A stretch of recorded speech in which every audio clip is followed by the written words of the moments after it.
Republicans and Democrats, two political parties that bring up many different feelings. I know as we've been studying through U.S. history this year, I've had several of you students come to me confused, sometimes shocked, sometimes just curious why things weren't connecting the way you thought they were running. But various times this year, you've had some of you come up to me and say, why is it that some of the Democrats are so anti-Black and pro-segregation? I thought Black people were supposed to be Democrats. And likewise, other questions come up like, how is Susan B. Anthony a Republican? I thought women's rights people were supposed to be Democrats. Now, a lot of these questions come up, and other ones such as, why does the Democrats seem so involved in war? I thought they were the doves and the Republicans were the hawks, or even shrewd students will say sometimes, what happened to the Republicans? Weren't they supposed to be for big government? When did they get to small government suddenly? When did they turn to this states' rights party like the Democrats? So I just want us to take a moment to tread back and see when and how and why this happened. And so today what we're going to do is we're going to tease out the transformation of the parties. Suffice it to say, in teaching U.S. history, students sometimes will get offset by all these ideas.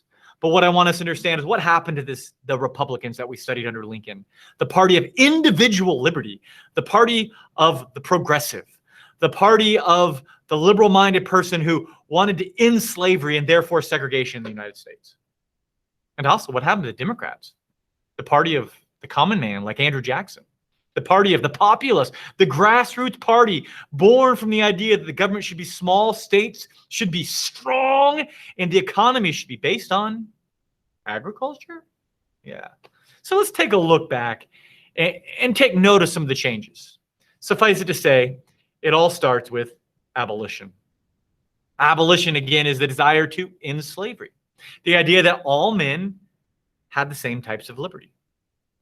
The abolition movement finally gained traction when Northern progressive abolitionists came together and created the Republican Party on March 20th, 1854 in Wisconsin. The coalition of ex-Whigs and ex-Free Soilers that became known as Republicans called for economic and social modernization. This means the United States needed to continue to lean in to the Hamiltonian economies and engage in the new practices of trade and technology being developed during the Industrial Revolution. Likewise, these Republicans denounced the expansion of slavery as a great moral evil. And I think that's very important for us to understand. Moral evils, as we're going to see pop up again and again throughout this. In 1860, Abraham Lincoln became president. And this presidency is the catalyst for this platform to truly become a reality. And, well, it does. Lincoln is not only forced into war due to Southern secession, which he uses to bring about emancipation in the ending of slavery in the U.S., but he also used the presidency, and therefore the Civil War, to expand the roles and powers of the federal government, to make the federal government bigger. In other words, make a large government, to put more power and control of the federal government, and thereby take away certain powers which under the 10th Amendment were left up to the states and states' rights. Lincoln, among other things, would use the federal government and federal monies to build a transcontinental railroad to grow business and engage in economic modernization of the country. Because of Lincoln and the young Republican Party, the 15th Amendment gave African Americans the right to vote. Since they had Lincoln already to thank for it, and since most of the Southern slave owners had been, well, Democrats, African Americans became Republicans, the party of the great emancipator, Abraham Lincoln. In fact, the first 23 of the African American representatives in the House and Senate were Republicans. There they are. So early on, these guys were the Republicans. And, well, these guys were anti-Republicans. These were the Democrats, or were consistent of Democrats. So what happened? What changed? Well, it's about context. Context, context, context. Let's start with some vocabulary that we've gone over since the beginning of the year. Liberal and conservative. Our course is academic vocabulary. Remember, a liberal is a person or a group of people who are open to new ways of thinking, new behaviors or opinions. There are people who are, among other, more often than not, willing to discard more traditional values and ideas for newer ones. A conservative, on the other hand, is a person who holds to traditional attitudes and values. A person who is comfortable with how things are, so to speak. A person who is cautious about new change or innovation, kind of Ludditish there. Most often adverse to change in relation to politics and or religion. Now, as we might know, the conservative party in the United States today is often considered the Republicans, and the liberal party today is considered the Democrats. But pump the brakes there. That was not always the case. The Republicans until the 1920s were the party of civil rights, big government, federal regulation of business, and women's rights. At its birth, the Republican Party was far from traditional. The founders were not averse to change. In fact, as we saw in their platform, they were the party of the progressive thinkers. They called not for just for social change and progression. They were the party of protest, the party of social marches, whether it be for suffrage or prohibition. From the onset, the Republicans wanted not only slavery abolished, but they believed all men and women should be allowed to vote. Yes, women too. But their platform was more than just social change. It was also social modernization. Republicans are embracing the change of the Industrial Revolution and believe that in order for America to grow economically, the nation would have to embrace or pivot and claim certain economic challenges and shifts. In order for the country as a whole to course shift, the government could not just be laissez-faire, that they've been in business and hope things just happen, but would have to rather embrace the market revolution principles and that lead the nation into a whole new direction. Notice, lead a nation into the whole new direction, not let business lead. And yes, it would have to be done with government intervention and involvement with the economy. So what we need to see is the Republican Party at its birth was a party of progressive liberal thinking, economy building people. Now, the Democratic Party was a party at that time of conservatives. Now, again, that may sound odd, but hear it in context. Republicans being progressive liberals and Democrats being conservative may sound weird, but that's how it was in the 1850s through the 1860s. Conservative Southern Democrats, even post-Civil War, look back into the glory days of the antebellum South. How good things were before that rascal Lincoln and those Yankees came in and overturned their entire society. Kind of harken back to Tom Sawyer, Huck Finn days. Southern conservative Democrats, even those that weren't necessarily for slavery, yearned for a return to the good old days, to the times before the war. At least that was their mindset of what the ideal time was. It's the old Gone with the Wind days. Partly because of how Reconstruction governments under the Republicans and the South was a military-occupied zone. You see, federal government kept troops in the South to maintain peace and ensure that African Americans could vote and keep them safe from, well, KKK. And vote they did. As noted earlier, African Americans began to see representation in the federal government almost right away. However, in the election of 1876, there was a deadlock, and when both parties, Republicans and Democrats, declared a victory. Yeah, crazy election. The result of the U.S. presidential election of 1876 was a mess. A Democrat candidate had emerged with the lead in the popular vote, but Republicans won the electoral vote. Sound familiar? Yeah, that's what I thought. Everything repeats itself. Nothing new under the sun. However, 19 electoral votes from 4 states were still actually in dispute. Did they have some dimpled chads there, we might ask? In 1877, Congress convened to settle the election, and their solution proved to be the beginning and the end for Reconstruction in the South. You see, as a result of a secret hush-hush meeting that took place between Democrats and Republicans, the Compromise of 1877 took place, which was an unwritten deal and formally settled the intensity disputed 1876 presidential election. It resulted in Republican Rutherford B. Hayes being awarded the presidency. However, as a compromise, the United States federal government would have to remove the troops out of the South, therefore ending the Reconstruction era. And as soon as the troops left, many white Republican carpetbaggers felt no longer safe. They left too. And this left the Redeemer Democrats, who were there to redeem and return things how it were to the South, in control. As a result, the true losers were the Southern African Americans. Not surprisingly, Black Republicans felt betrayed as they lost power and lost government position due to the emergence of local Jim Crow laws. African Americans under Jim Crow became subject to discrimination and harassment to suppress their voting. As a result, said the true losers were the Southern African Americans. Not surprisingly, these black Republicans lost many of their seats in Congress due to Jim Crow, and many of these Republicans felt betrayed as they lost power and lost position due to the emergence of Jim Crow. African Americans under Jim Crow became subject to discrimination and harassment, suppressing their voting. So Rutherford B. Hayes and the Republicans threw African Americans under the bus in order to maintain their power and position and in control of the White House. They relinquished control of free voting rights in the South. This event and the Jim Crow laws made it difficult for any African American in the South to trust anyone, including those including the party of Lincoln, who left them in a precarious situation. They were left to these guys. Regardless, the Compromise of 1877 felt most definitely like a betrayal. Hey, can you get that knife out of my back?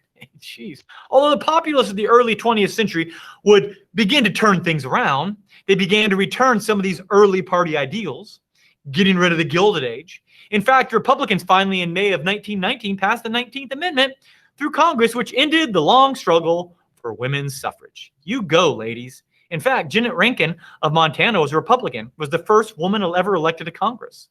Women finally had the right to vote. It's about time. Even though there was a huge social victory for the progressive Republicans, the two parties, the Democrats and the Republicans, at least in the North, began to look a lot alike.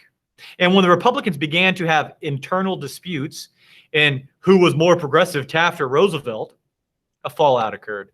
And the Republican Party actually fractured and split between a more radical, progressive Bull Moose Party led by Teddy Roosevelt and a more moderate Republican Party under Taft.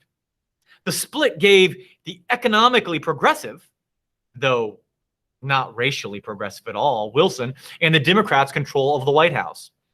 This, although did not hurt women's suffrage, as the progressive Dems under Wilson were for women's voting rights, it did, however, as we discussed in class with the Wilson presidency, further handicap African American political participants, as Woodrow Wilson was associated with these guys. Say it ain't so, Woodrow. Say it ain't so. But alas, he was. Thanks, Teddy. You couldn't just let Taft be president? Anyway, on top of this, we get the disenfranchisement with Americans and people with Europe due to World War I, due to Four Nations Treaty of Versailles shenanigans. And of course, well, there's disease. Thanks, Spanish flu. Hey, 6 feet apart over there. That's not social distancing. Regardless, the Republican Party, as well as the Democratic Party, took hard turns toward isolationism and non-intervention. And that trickled down to the domestic issues as well. And people say trickle-down economics never work, huh? Regardless, the return to normalcy promised by Harding was a hard right turn for the Republicans. Regardless of what a return to normalcy actually meant, it didn't sound good or look good for African Americans in the South who were still suppressed under Jim Crow, and the Republicans, it seemed to, forgot about them. Hey guys, we're still here. This conservative turn of the Republicans was not without long-term effect.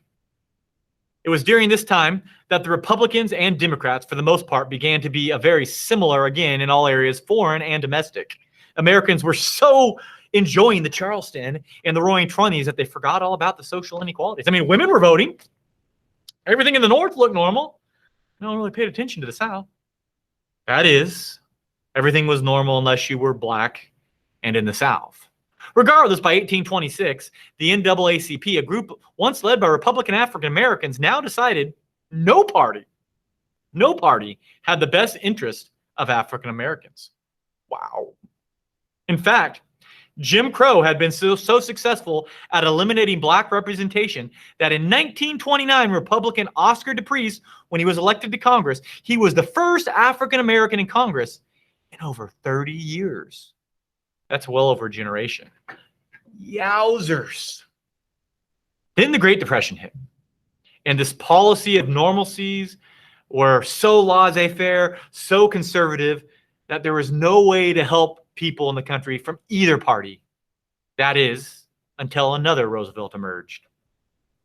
Sadly, not you, Eleanor, but yes, Franklin. FDR. Americans of all stripes found hope in the New Deal programs of a new Roosevelt, Franklin Delano Roosevelt, Democrat from New York. Yes, FDR was a Democrat as well as a progressive. So he's like a Wilson Roosevelt.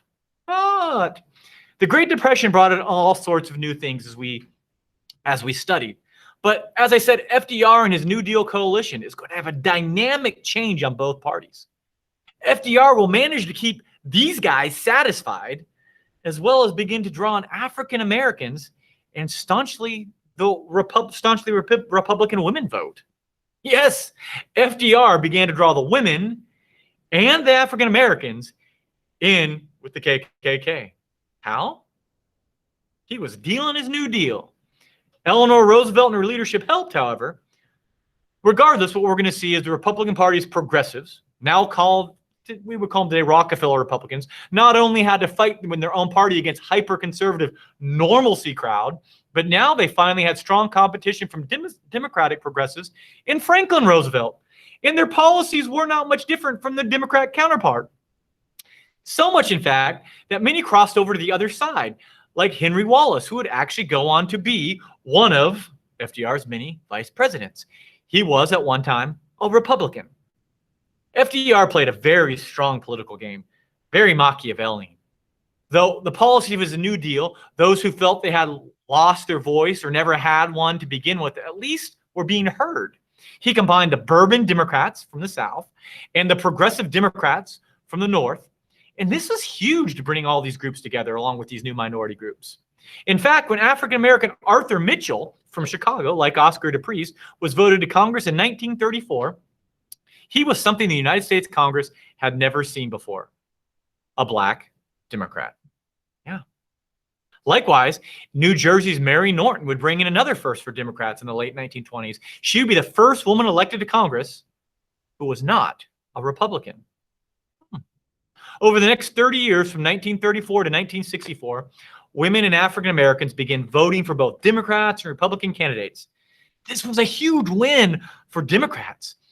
FDR had made a steal for the party. Various civil rights laws and legislations were passed by both Republican and Democratic legislatures. Again, during the 70s, the blur continued. The 7 years from 1930 to 2000, there were strong progressive wings from both parties, whether you were a Rockefeller Republican or an urban Democrat. Likewise, there were strong conservative wings of both parties, whether you were a blue dog Democrat or whether you were a conservative Republican. However, regardless, the conservative wings of both parties wanted the government to stay small and stay out of their businesses. This caused for some interesting primaries and candidates and backdoor deals and compromises throughout the 20th century, as both parties, Republican and Democrat, seemed to fight for the middle ground. A good case study for this, which demonstrates the gradual progression of conservative-minded people in the Republican Party and progression of more liberal-minded people or progressive-minded people in the Democratic Party, can be illustrated by Strom Thurmond. This guy. Strom Thurmond was a governor of South Carolina, a Democratic governor of South Carolina, a pretty much strong racist governor of South Carolina. Thurmond he was pro-segregation, and he did not have a problem with Roosevelt. Since Roosevelt did not actively get involved in desegregation in the South, he just talked about it. So you can see Roosevelt was playing both sides. He was wheeling and dealing. However, that would change when Roosevelt would die in office and his vice president, Harry Truman, would take over. Truman, you see, was a moderate Democrat, strong on civil rights, but equally strong on regulating business and unions. Truman's fair deal did not sit well with the conservative Democrats. You see, Truman would integrate the army and propose strong civil rights measures, which he termed were a moral priority. Again, going back to that Lincoln idea, morally right, moral priority. This is huge. We get moral priority coming from the Democrats. So huge, in fact, that the Southern Democrats responded. Strom Thurmond, you see, was an anti-civil rights, pro-state Southern Democrat. He and his like-minded Dixiecrats, we'd call them, made a push for the White House. Thurmond ran for president in 48 against Truman and against the Republican Dewey. I mean, what's going on here? This is craziness, kind of reminiscent of the 1912 election when the Republicans were fighting for who was more progressive.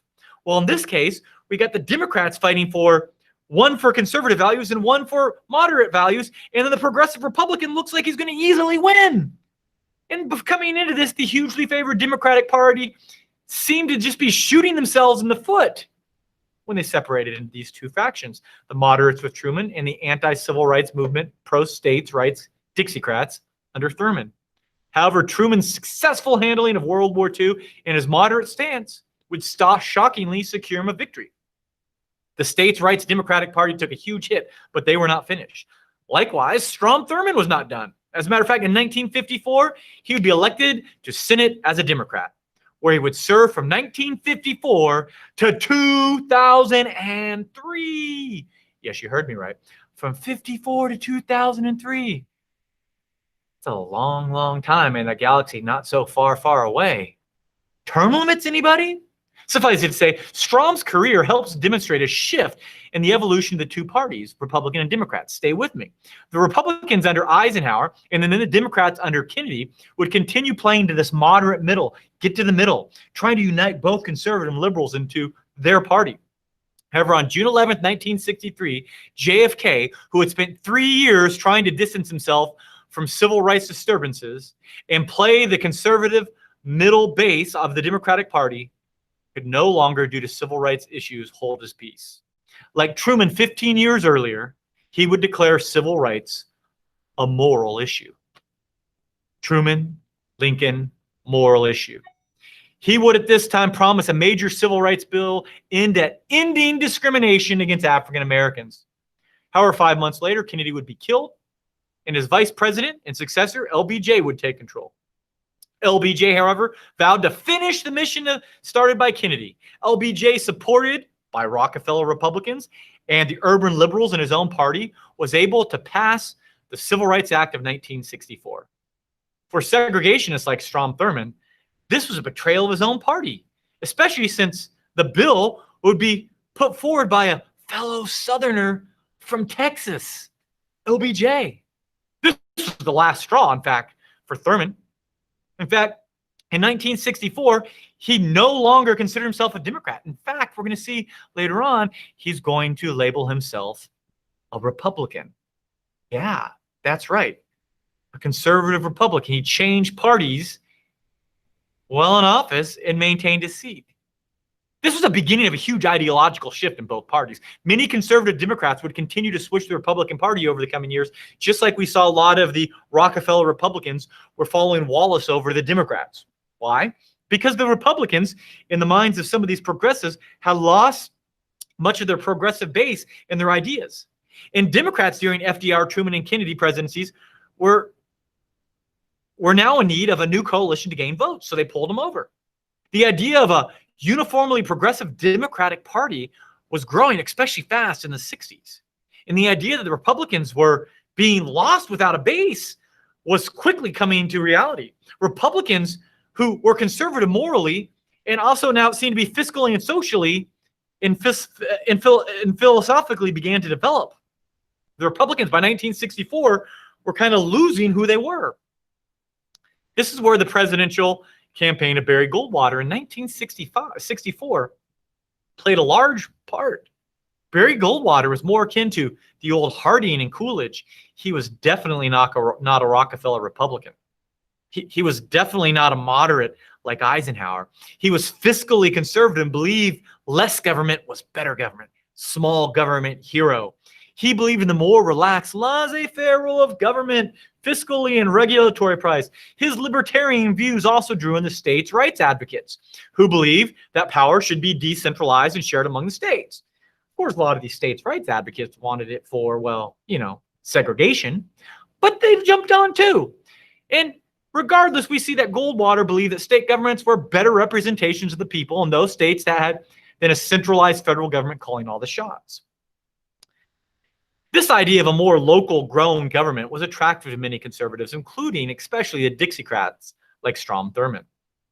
Strom Thurmond, who believed was still a viable option, segregation.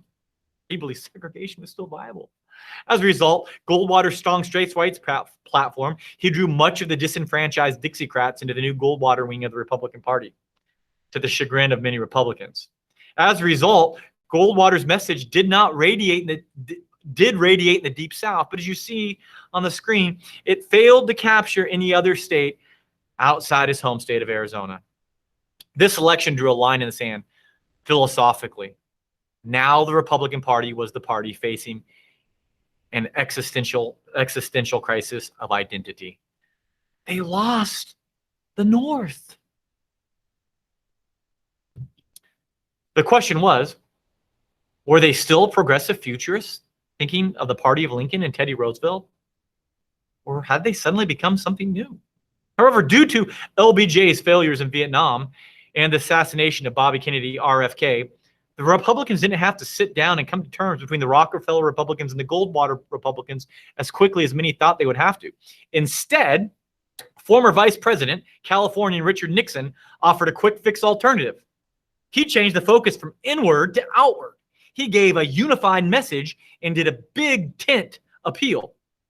Due to the volatile political climate of the 60s, Nixon took this big tent approach, more in line with something we would see with FDR. He started dealing. He appealed to multiple groups at once: the Rockefeller Republicans, where he cut his teeth, the conservative silent majority, the moderates, and as well as the Southern states' rights Republicans, who he courted by picking up and expanding Goldwater's Southern strategy. His message of law and order appealed to conservative voters throughout the entirety of America, whether Republican or Democrat. The message was to Americans who felt these demonstrations, whether they're demonstrations for anti-war in Vietnam, for civil rights, or for economic reforms, were all just getting out of control. We needed to have some control. So this silent majority crossed party lines and put Nixon back into the White House. This was a huge win for the Republicans. However, this strong pull towards states' rights and conservatism was not without consequences. Bringing in the states' rights people, especially from the South, during the next 20 years, the Republicans would continue to regress from civil rights and urban renewal, and would result in a perceived negligence in the once strong female and African-American base that the Republicans had. This would result in a migration of both these minorities, primarily for good, at least for the time being, to the Democratic Party. Furthermore, the strategy of Nixon creation would formulate a new base for the Republicans, a base which was going to be really hard to navigate, a base which would slowly begin to work itself out in the 1970s. A base that would become apparent in 1980 when California Governor Ronald Reagan would declare his presidency, but not in his home state of California, nor in his birth state in Illinois, which is the land of Lincoln, but rather he declares his presidency in the Deep South. It was at this point the Republican Party under Reagan completed the Goldwater-Nixon Southern strategy, pulling the Southern conservatives into the Republican Party, and stole Old Hickory, Andrew Jackson's, the father of the Democrats, common man base from the Democrats for good, and secured it into this Republican coalition. These dramatic acquiescence to new federalism or states' rights would completely create a 180-degree shift in the Republican platform from when it started its inception all the way back in 1854 in Wisconsin. Likewise, this move would steal the Democratic Party's base constituency that it had since the beginning of the United States. This move left Democrats reeling for the next several years as both Republicans and Democrats played a back-and-forth game trying to, again, attack that moderate vote. This resulted in the parties not necessarily always having a clear identity and pulling to issues to declare who you sided with more so than a platform. This identity crisis probably came to head at best in the election of 2000, where two Southern politicians, Republican Texan Governor George Bush and Democratic Senator Al Gore from Tennessee, would both run for president. Two Southerners running for president. In one of the closest elections in U.S. history, George Bush defeats Al Gore by 5 electoral votes, but he loses the popular vote. We've seen this somewhere before. In this election of 2000, it was clear, however, that George Bush represented the Americans who were fiscally and socially conservative Americans who wanted lower taxes, Americans who were in smaller federal government and stronger states' rights. Americans who were more into a laissez-faire form of economic practice by the government with limited regulation business.